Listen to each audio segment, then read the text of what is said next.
Hi friends, welcome to my YouTube channel Einstein बाबा।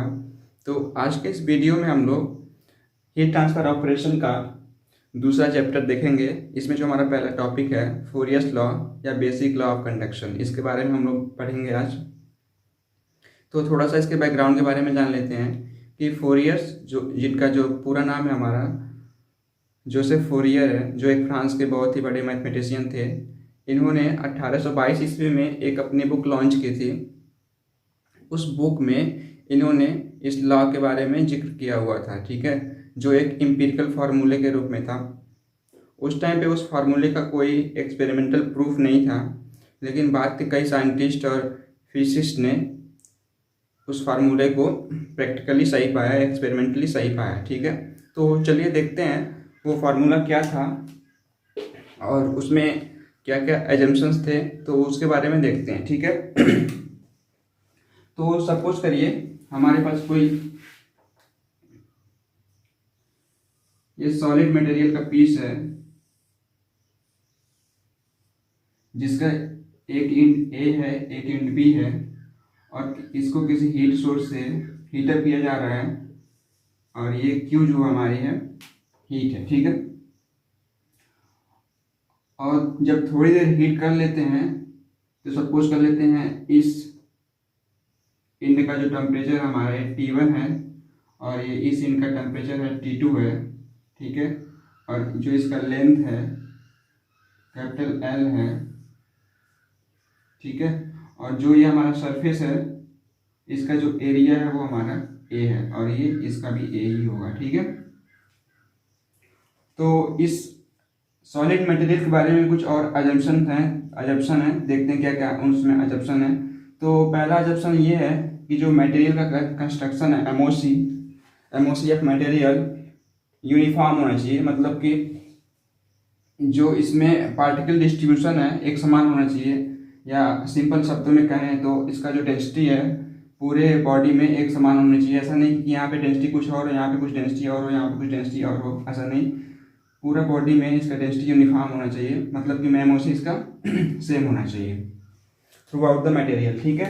उसके बाद जो इसमें हीट फ्लो होगा हमारा, दूसरा जंक्शन हमारा ये है कि जो इसमें हीट फ्लो होगा वो यूनि डायरेक्शनल होगा, वो केवल एक्स डायरेक्शन में होगा, ऊपर की तरफ हमारा, ठीक है, ऊपर की तरफ हमारा हीट फ्लो नहीं होगा। जैसे इसमें 3 डायमेंशनल में हम लोग देखते हैं, ये एक्स हो गया, ये वाई हो गया, ये जेड, तो केवल इसमें एक्स डायरेक्शन में हमारा हीट फ्लो होगा, वाई डायरेक्शन में हमारा हीट फ्लो नहीं होगा, ठीक है। और ये जेड डायरेक्शन में भी हमारा हीट फ्लो नहीं होगा, ठीक है। तो इसलिए इसको हम बोल रहे हैं क्या, यूनि डायरेक्शनल हीट फ्लो, ठीक है। उसके बाद हमारा अगला अजम्पशन इसमें लिया गया है कि जो मटेरियल होना चाहिए हमारा गुड कंडक्टर ऑफ हीट होना चाहिए। मतलब ऐसा नहीं है कि कोई हम लोग इंसुलेटिंग मटेरियल लेके इसको हम लोग प्रैक्टिकल कर रहे हैं, ऐसा नहीं होना चाहिए। गुड कंडक्टर ऑफ हीट होना चाहिए, मतलब कि हम लोग उष्मा का प्रवाह या हीट का फ्लो आसानी से उसमें अच्छे से हो, तभी हम इस एक्सपेरिमेंट को कर पाएंगे, ठीक है। तो ये तो होगा हमारा इसमें अजम्पशन। इसमें और है कि जैसे हीट, जब इसको हम लोग हीटअप करना चालू किए तो कुछ टाइम हो जाता है, मतलब जब स्टडी स्टेट ये में आ जाता है उसके बाद का ये एक्सपेरिमेंट है, अनस्टडी स्टेट में नहीं है। तो ये स्टडी स्टेट कंडीशन में हीट ट्रांसफर होना चाहिए, ठीक है। उसके बाद है एक इसका अगला एजम्पशन कि जो ये सरफेस है, ये सरफेस के थ्रू आउट पूरे एरिया में, मतलब कि ऐसे सपोज करिए अगर ये एरिया हमको कुछ ऐसे दिखे, ठीक है, तो पूरे एरिया में यहाँ भी मतलब हर जगह टेम्परेचर T1 ही होना चाहिए। जो हम लोग इस पॉइंट पे टेम्परेचर T1 लिए हैं, तो ये temperature T1 through out the area same होना चाहिए, ठीक है। और ऐसे ही इस सरफेस के लिए भी है कि जो टेम्परेचर हमारा T2 through out the area, ये T2 ही होना चाहिए। और ऐसे ही अगर इसमें कोई एक, इसको अगर हम ऐसे काट दें, एज्यूम करिए, ठीक है, तो जो ये हमारा कटा हुआ पोर्शन बनेगा, जो उसमें एरिया दिखेगा, वहां पे भी जो भी टेम्परेचर होगा वो भी through out the area, through out the surface वो सेम ही होगा। अगर उसको हम लोग T3 मान लें, ठीक है, T3, तो वो पूरे सरफेस पे जो होगा T3 ही टेम्परेचर होगा, ठीक है। तो ये कुछ अजम्पशन हो गए। पहला क्या अजम्पशन था हमारा कि जो ये टेम्परेचर होना चाहिए पूरे एरिया पे यूनिफॉर्म होना चाहिए, मतलब T1 पूरे टेम्परेचर पे होगा यहाँ भी, तो इसको आइसोथर्मिक सरफेस बोल सकते हैं कि ये पूरे जो सरफेस है टेम्परेचर है यूनिफॉर्म है, तो ये जो है हमारा सरफेस है कैसा सरफेस हो गया, आइसोथर्मिक सरफेस, ये भी हमारा हो गया आइसोथर्मिक सरफेस। ठीक है, उसके बाद स्टेडी स्टेट कंडीशन होना चाहिए हीट ट्रांसफर का, उसके बाद हमारा गुड कंडक्टर ऑफ हीट होना चाहिए, उसके बाद हमारा जो है फ्लो है यूनि डायरेक्शनल होना चाहिए, उसके बाद हमारा है कि जो इसका एमओसी है वो एक समान होना चाहिए पूरे मटेरियल में। तो ये तो हो गई उस अजम्पशन। तो उसके बाद देखते हैं कि साइंटिस्ट लोगों ने क्या इसमें ऑब्जर्वेशन क्या देखे। तो पहला ऑब्जर्वेशन उनका ये था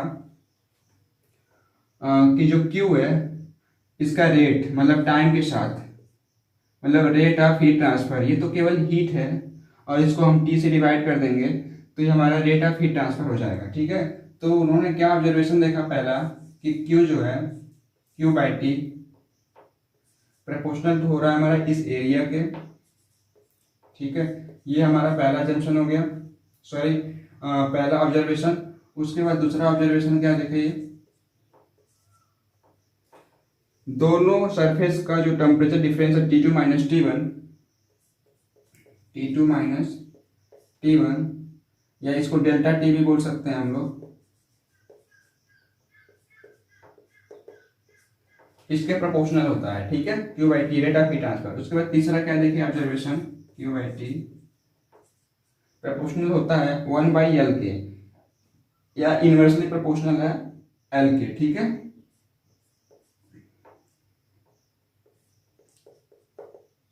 ये तीन अजम्पशन देखे साइंटिस्ट लोगों ने। ठीक है, उसके बाद अगर इन तीनों को हम कंबाइन कर दें तो हमको क्या मिलता है, Q by T rate of heat transfer proportional to area और ये डेल्टा टी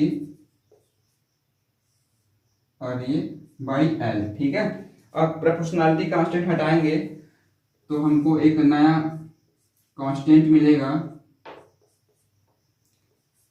के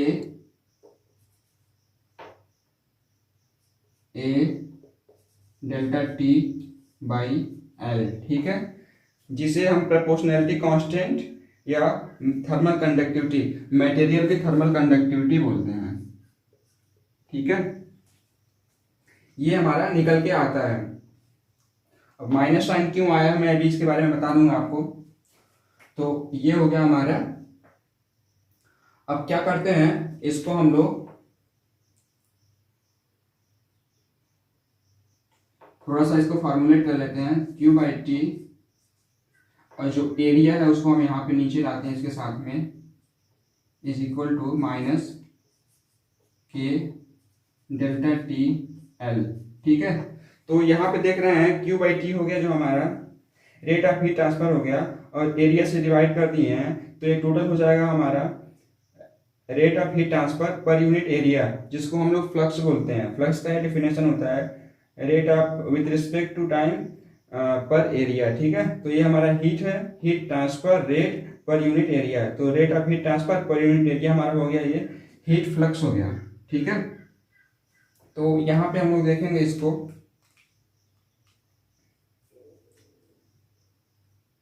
क्यू बाई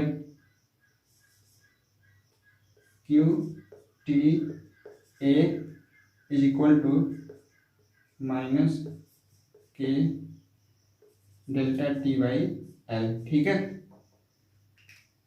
अगर इसको हम एक नई क्वांटिटी से डिनोट करें, इसको मान लेते हैं हम लोग स्मॉल क्यू। ठीक है, तो इस पूरे को हम लोग फोरियर्स लॉ बोलते हैं जनरल रूप में। ठीक है, ये हमारा हो गया फोरियर्स लॉ।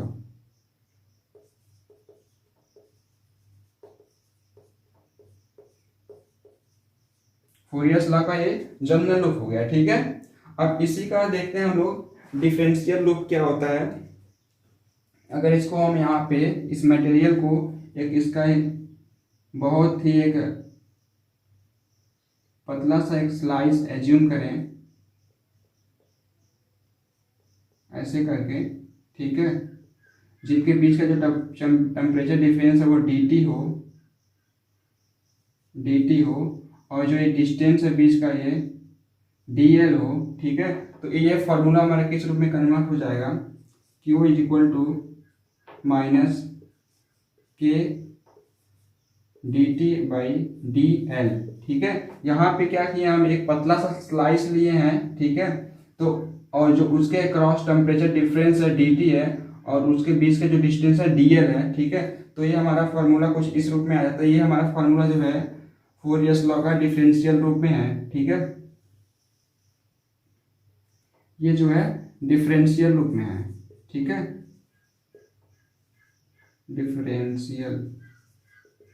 डिफरेंशियल फॉर्म में है, ठीक है। ये भी हमारा फोरियर्स लॉ ही है, ठीक है। तो अब देखते हैं यहाँ पे क्या, जो के है थर्मल कंडक्टिविटी, इसको किसी मटेरियल के लिए, किसी पर्टिकुलर मटेरियल के लिए कांस्टेंट मान लेते हैं, और साथ में ये भी मानते हैं कि ये टेम्परेचर के साथ में चेंज नहीं हो रहा है, ठीक है। तो यहाँ पे इसलिए हम देखते हैं कि के कांस्टेंट हो गया, और dt/dl जो है, dt/dl ये भी हमारा स्टेडी स्टेट कंडीशन के लिए हमारा कांस्टेंट होता है, ठीक है। तो इसलिए हम देखते हैं कि ये पूरी क्वांटिटी क्या होती है, q बराबर माइनस के इंटू dt/dl, ये हमारा कांस्टेंट हो जाता है। मतलब कि जो हमारा rate of heat transfer per unit area होगा, या जो हीट फ्लक्स होगा, ये कांस्टेंट हो जाएगा, ठीक है।